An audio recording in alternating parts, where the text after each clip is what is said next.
Good evening everyone, and a very warm welcome to the live streaming of the Baillie Gifford Non-Fiction Book Prize for 2021.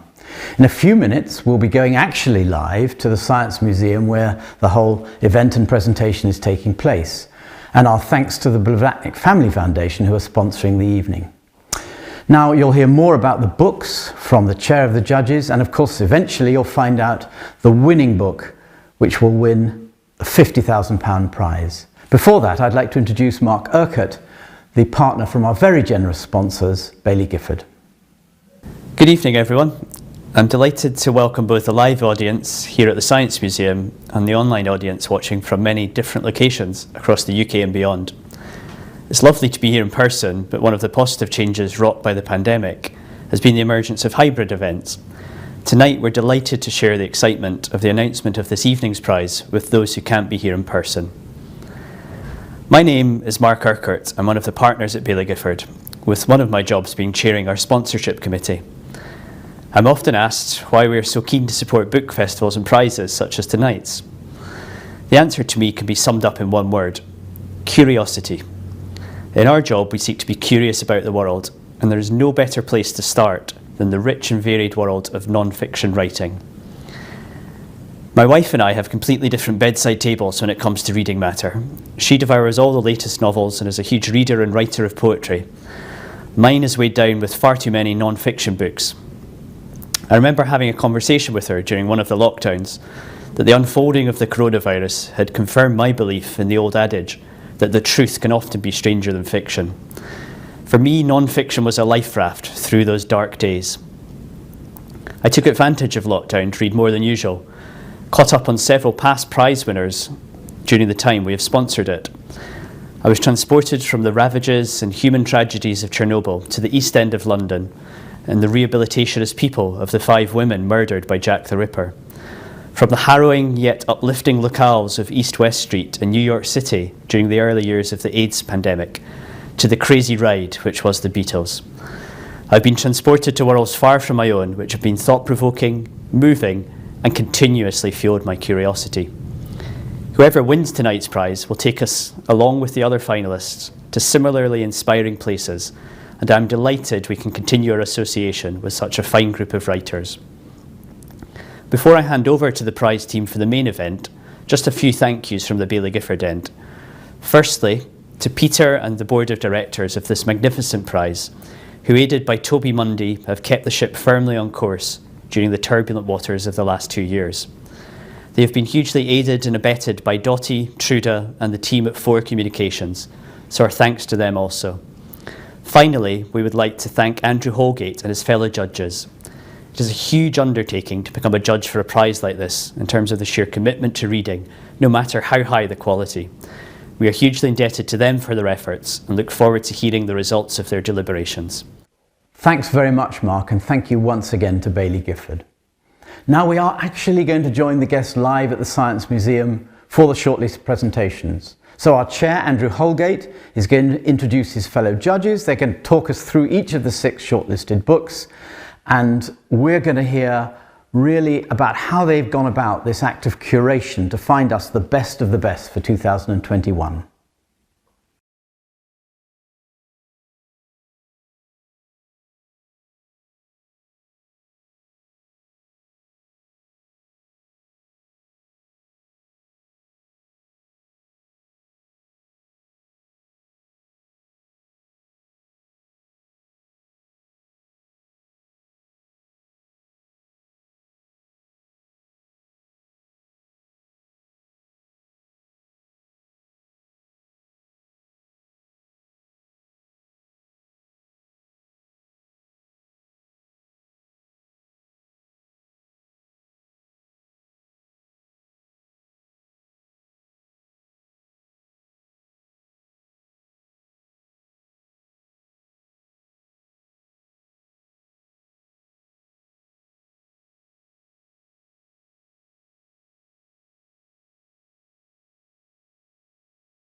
Good evening, everyone, and welcome.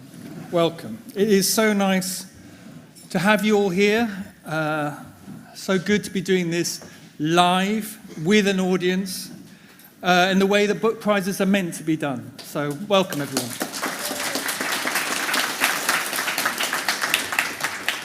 So my name's Andrew Holgate. I'm lucky enough to be the chair of this year's Baillie Gifford judging panel. And in a moment, I and my fellow judges are going to introduce you to the reason we're all here tonight, which is the 6 shortlisted books and authors in contention for this year's £50,000 Baillie Gifford Prize for non-fiction. First, though, and I promise this is very brief, I just want to say a few thank yous. Firstly, to my comrades in arms up here on the stage, from right to left, Sarah Collins, Helen Sersky, Catherine Hughes, Johnny Pitts, and Dominic Sandbrook, who I have shared the last 6 months with, and who I have enjoyed more than I can say doing this process with, who've worked diligently in sifting through the hundreds of books submitted to us, and who have been wonderfully generous in sharing their time, expertise, and judgments. We've had no rows, no spats, no gossip, just good fellowship, and I confess that if I could do the whole thing again next year with the same 5 companions, and don't all shout at once, guys, I'd jump at it.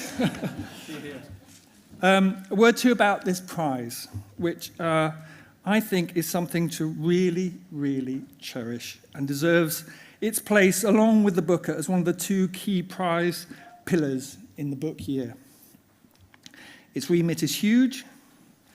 Its authority, thanks to its founders Stuart Prophet and Dottie Irving, and the inexhaustible Toby Mundy, is second to none. And when so many eyes are turned so often towards fiction and the novel, its purpose in the book world feels of really crucial importance.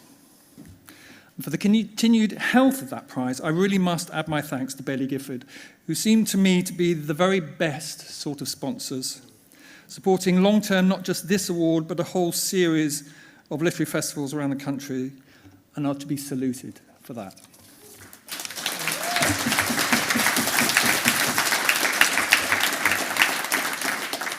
My main thanks, though, must, of course, go to the 6 authors who've made it this far in the process. Now, in a moment, we will, and for those of you who've been here before, you'll know the process, we will present each of their books to you in turn.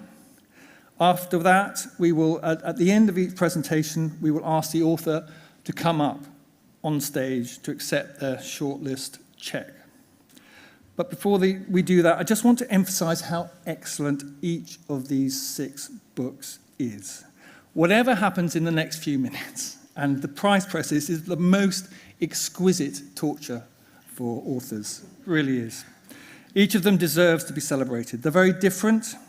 There's a collection of essays, a history, a memoir, an environmental study, a biography, and what you might call a business book, or what you might call a true crime book. But there's great originality here, deep learning, beautiful writing, and real attack. And something that they all share, a proper regard for the reader, and for the pact between the writer and the reader that is such a crucial part of the very best books. You are all to be congratulated. So, here we go with our 6 shortlisted books.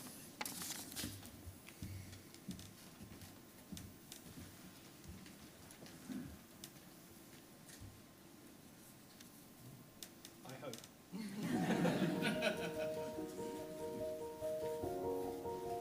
In this book, we will travel to some of the eeriest and most desolate places on Earth. A no-man's land between razor-wire fences, where passenger jets rust on the runway after 4 decades' neglect. A clearing in the woods, so poisoned with arsenic that no trees can grow there. An exclusion zone thrown up around the smouldering ruin of a nuclear reactor. A dwindling sea, upon whose deserted shoreline a beach has formed of the bones of the fish that once swam in its waters. What links these disparate sites is their abandonment, whether due to war or disaster, disease or economic decay, Each location has been left to its own devices for years or decades. Over time, nature has been allowed to work unfettered, providing invaluable insight into the wisdom of environments in flux. Islands of Abandonment is a book about the ecology and the psychology of abandoned places. So in it I travelled to 13 different places around the world, and all of these places have been left by their human inhabitants for years, even decades. And what I'm interested in is what happens to nature when we're not there. So how does it recover, regenerate, react, I suppose, to what's happened to it in its human history. I often talk about Chernobyl because it's an instantly recognisable example of the phenomenon that I'm interested in. It's an area about the size of Cornwall. It's an exclusion zone ever since the nuclear disaster in 1986. And what's happened there is that in the absence of people, other species have rushed back in to fill the gaps. And so that affected me very deeply, and that sort of sense is what I found in all of my different islands of abandonment, as I call them. Some of these are metaphorical islands, that these might be small areas, even in urban environments, but that sense of the wild moving in the absence of people.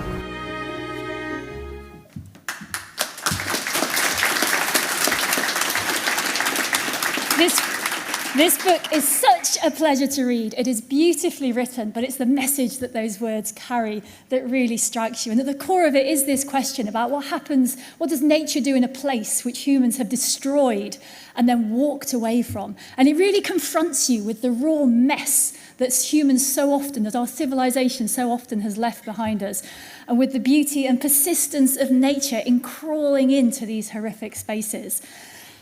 I was doing so well till then.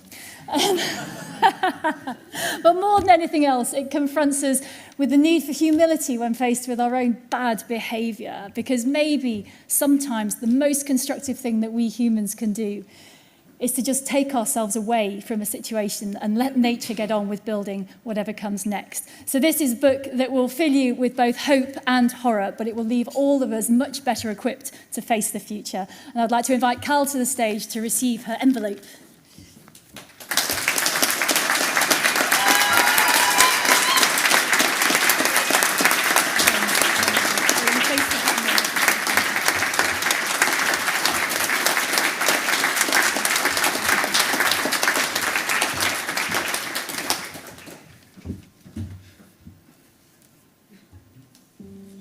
While memory usually bathes the past in a softer light with the passing years, the reverse is true for the post-war period in Germany.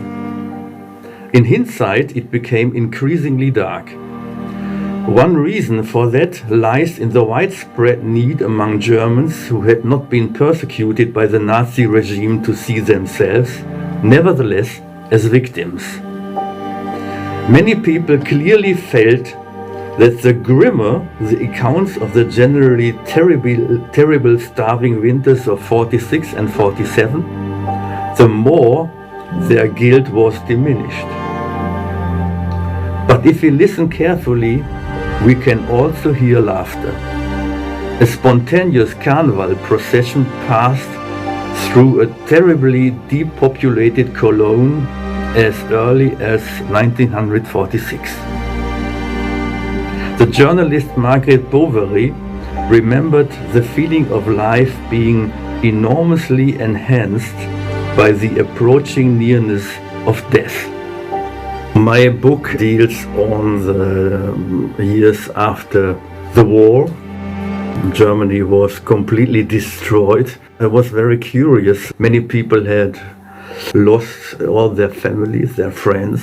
Also, many people told me that the book was an eye-opener for them because they understood their own childhood more and more. The many families in the post-war area were characterized by a lack of tenderness, a lack of love, a lack of warm feelings, and many people now understand why.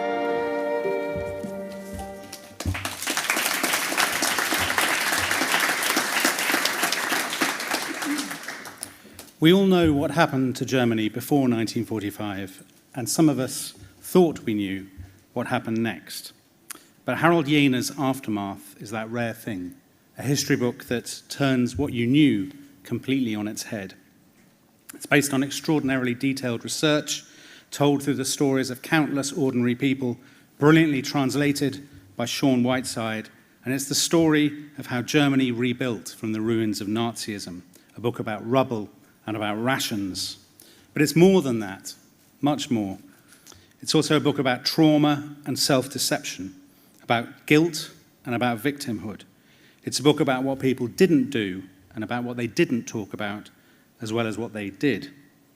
So it's not just a very good book, it's a very moral book, and a very brave book too. You know, I read a lot of history books, too many, some might say, and I've probably forgotten most of them, but it is testament to Harald Jähner's achievement that Aftermath is a book that I will never forget. Harald, komm, bitte.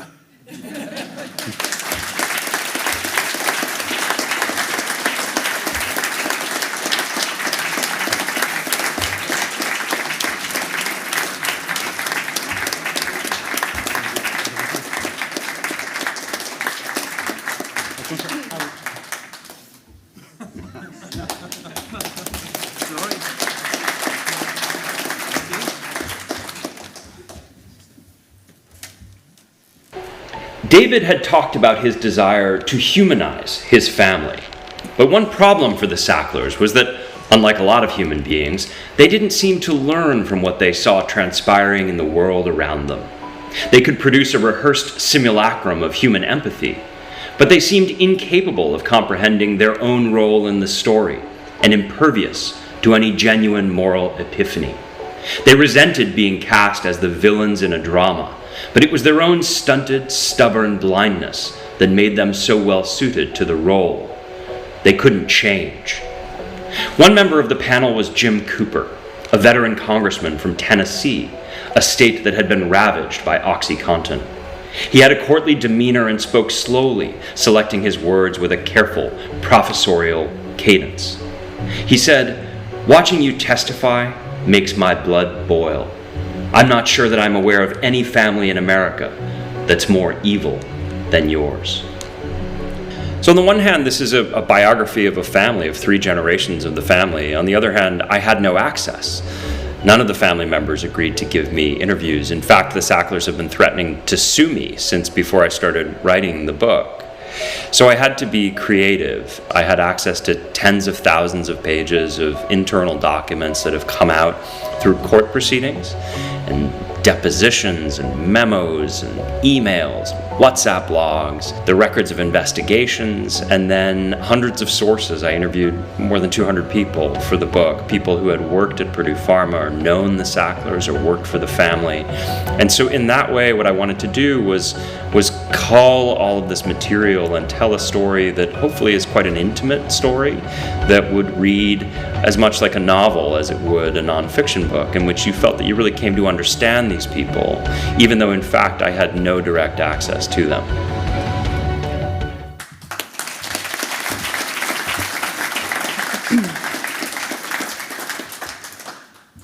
Every so often, a book comes along in which narrative drive meets moral urgency to generate something special.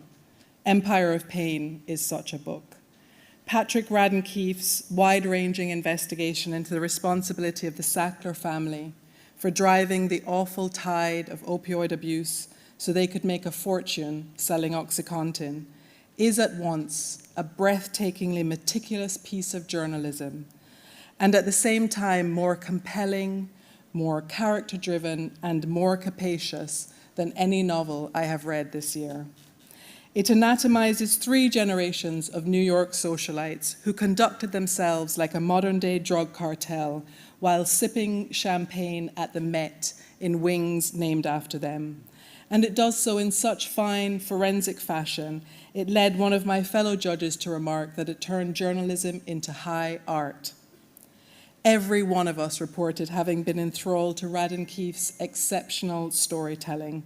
But it's also worth pointing out that to date, no regulator or court has had the courage to hold the Sacklers to account the way this book does. Exacting, infuriating, galvanizing. So one could also say that it turns its own high art into justice. Patrick, congratulations, and I'd like to invite you on stage to receive your check.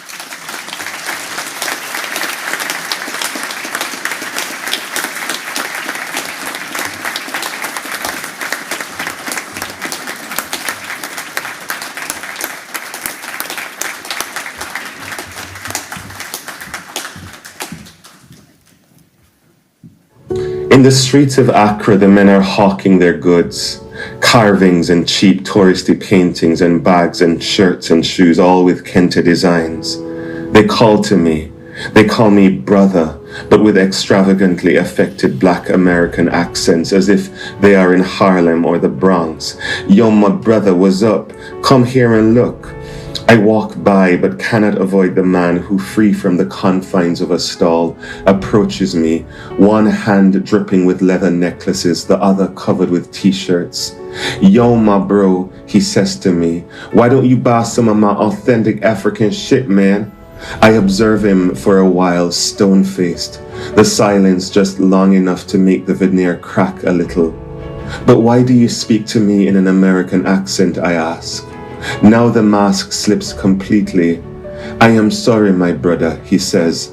I am just trying to sell these things.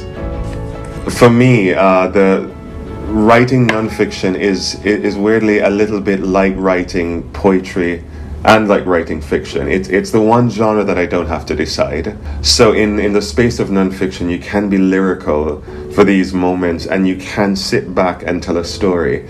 And I love that. I love that about nonfiction, that, you know, people are always asking, are you a poet or are you a novelist?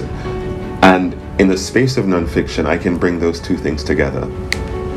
My interest in silence oddly started a long time ago, and as a teenager I remember reading Salman Rushdie's Shame, and there's this moment that he says every story is also a silence. I'm paraphrasing it, but every story is also a silence, because every story that we tell, we've decided not to tell another story. And that's just always fascinated me. What is the silence that is hidden under the things we say?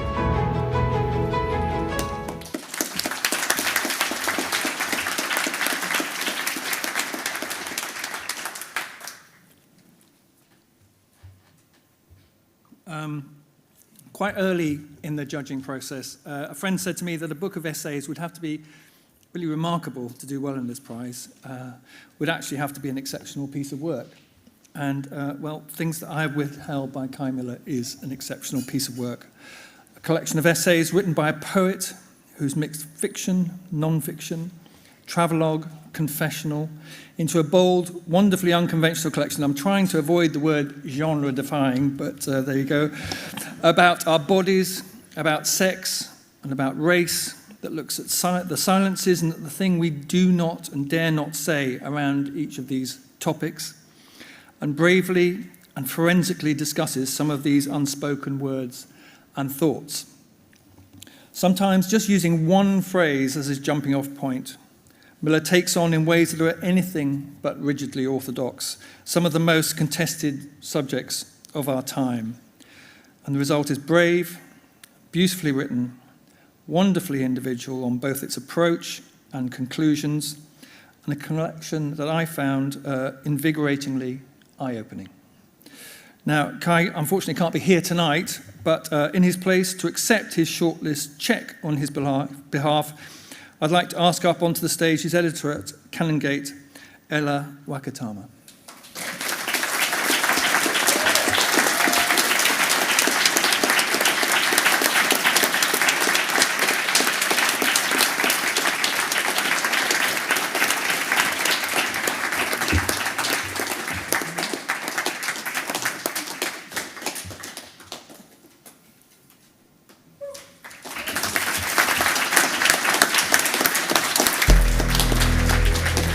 At last, Maxwell had what he had always wanted, a newspaper of his own. At last, he could go toe-to-toe with his greatest rival. Together, he and Rupert Murdoch would slug it out in a fight to become the most powerful newspaper baron in the country. But Maxwell had another, even loftier ambition. He wanted to be the greatest media mogul the world had ever known. By now, he'd become a figure of fascination, regarded with a constantly shifting mix of awe, fear, and derision. At a reception at the French embassy, Prince Charles bombarded the Mirror's editor, Mike Malloy, with questions about his new boss. What an extraordinary man! What's he like to work for? Where does he get all his money from? At the same reception, the Mirror's director, Bob Edwards, was approached by Princess Margaret's former husband, Lord Snowdon. "I must see him," Snowdon said. Edwards offered to introduce them, but this turned out to be the last thing on Snowdon's mind. No, he said, "I don't want to meet him, I just want to look at him." Robert Maxwell died 30 years ago, almost exactly 30 years ago. And he's still seen, I think, as the embodiment of corporate villainy in this country. He was the man, when he owned the Daily Mirror, who looted the Mirror's pension funds and thereby depriving a lot of people of the prospect of a reasonably tranquil retirement. I wanted to see if he really was as black as posterity has painted him. I had a feeling that there was a great tragedy at the heart of Maxwell's life, that he had lost both his parents, 3 of his siblings, a grandfather in Auschwitz. And that really was the prism through which one had to look at Maxwell's life.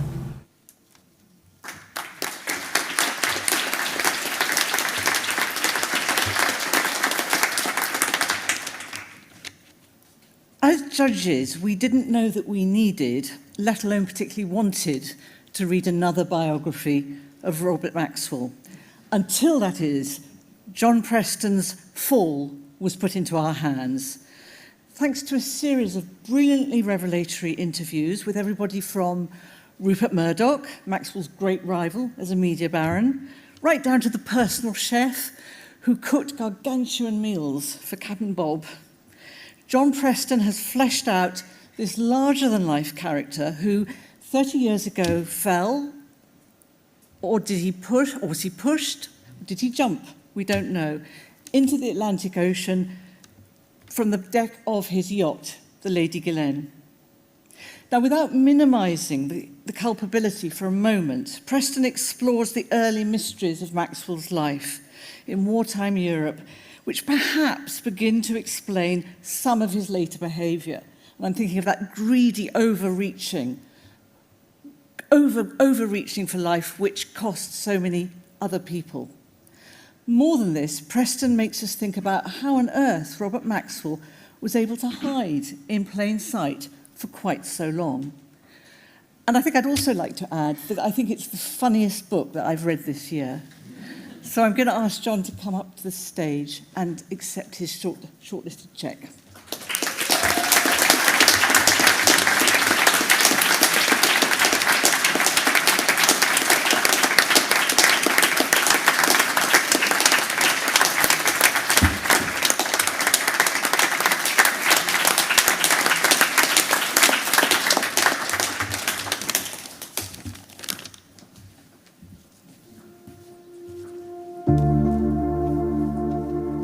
We used the term freedom to talk about an ideal that had finally materialized, just as we had done in the past.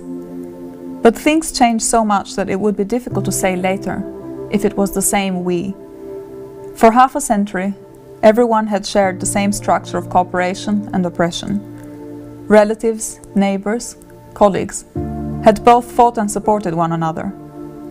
The same people who had spied on each other had also provided protective cover. Prison guards had been prisoners, victims had been perpetrators. I will never know if the working classes who paraded on 1st May were the same people who protested in early December. I will never know who I would have been if I had posed different questions, or if my questions had been answered differently, or not answered at all. Things were one way, and then they were another. I was someone, then I became someone else. It's a book about freedom, and freedom in different systems, in socialist and in a liberal capitalist system.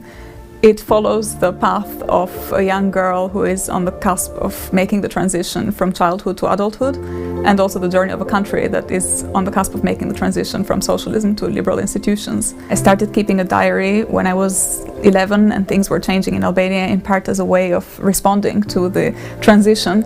And then I read newspapers, I interviewed relatives, friends, people I knew, and looked at documentaries from the period and read archival material.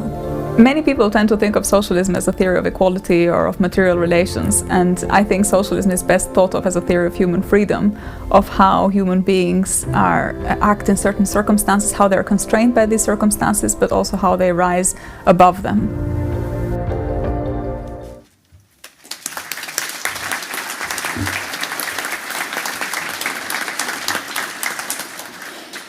Free by Leah Upi is a book written with such attention to detail, such thoughtful and evocative prose that it made me nostalgic about childhood memories that weren't my own.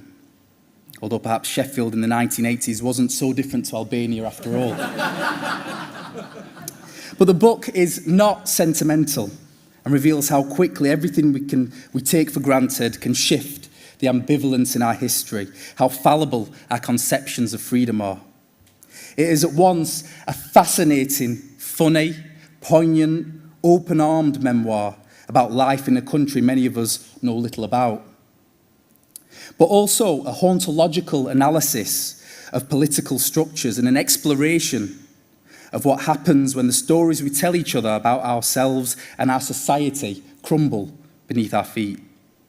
And in that way, it tells us as much about the West as it does about the East, as much about our present and perhaps our future as it does about our past. I'd like to welcome Leah to the stage. Thank you.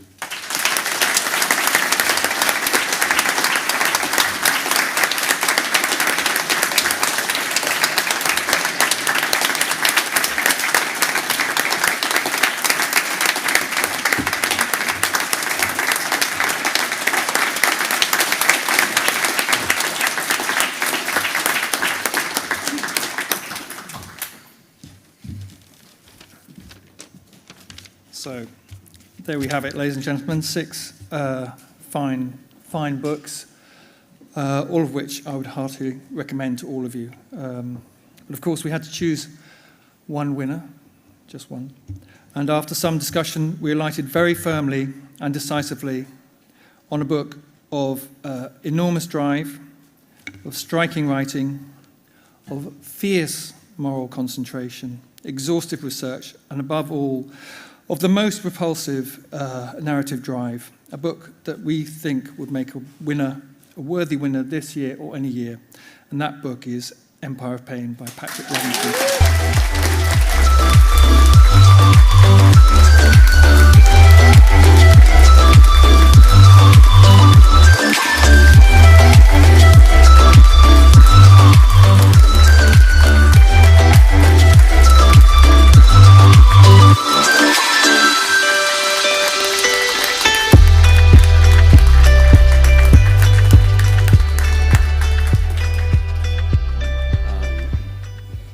I suppose I have to say a few words. Sorry, this is all a bit surreal. I flew in this morning from New York. My body does not know what time it is. And I don't think I've been in a room with this many people in quite some time. I'm also a bit superstitious about these things, so I did not prepare a speech, I'm afraid. But this is an enormous honor. It was thrilling for me to be longlisted and then shortlisted for this prize with these extraordinary other books. And it means a great deal to have the book recognized in this way. I want to say just a few quick thank yous to a number of people who are sitting right over here, to Ravi and Kate and Grace at Picador and everybody else at Picador, to Matilda, who's here from WME, and to a couple of people who were very instrumental in this book. Back in New York, Daniel Zaleski, my editor at The New Yorker, who first assigned a piece that became the book. Bill Thomas at Doubleday, who edited the book. Tina Bennett, my longtime agent, who was a stalwart supporter. And all of the many lawyers who advised me over the last several years about what to do with all the incoming mail. I think the one last thing I would say is just that this is a prize for nonfiction. And it is a strange moment, I think, in this country as it is in mine, in which the very notion of fact, of some kind of shared reality, has come under assault. And I think that nonfiction is as important now as ever. You saw in the descriptions of these different books that I think the best nonfiction can be done with a kind of literary art, hopefully, but is also scrupulously grounded in fact. And I think that that work is more important now than ever, in part because just the very notion that we would be out here saying that there are facts, that in the case of my book, you can go to the endnotes, you can check my work, that you can hopefully produce something that between two covers is a kind of irrefutable record of reality as we've witnessed it. I also think that it's a form of accountability. My book is a portrait of 3 generations of one family behaving very badly, but also on a deeper level, a story about systems and about impunity. And I think this would be as true here as it is on the other side of the Atlantic, that there is a kind of special exception for the billionaire class often when it comes to being protected from the downstream consequences of their own rash decisions. And so that was something I was trying to highlight in the book, and I think it's a reason that we should all keep doing what we're doing. Writing is a lonely endeavor. As my fellow writers out there know, you're very much alone for the time it takes to produce a book. So it's a tremendous honor to have this book recognized, and particularly in such wonderful company. So thank you so much to the judges, and thank you all. This is a great thrill. Thank you.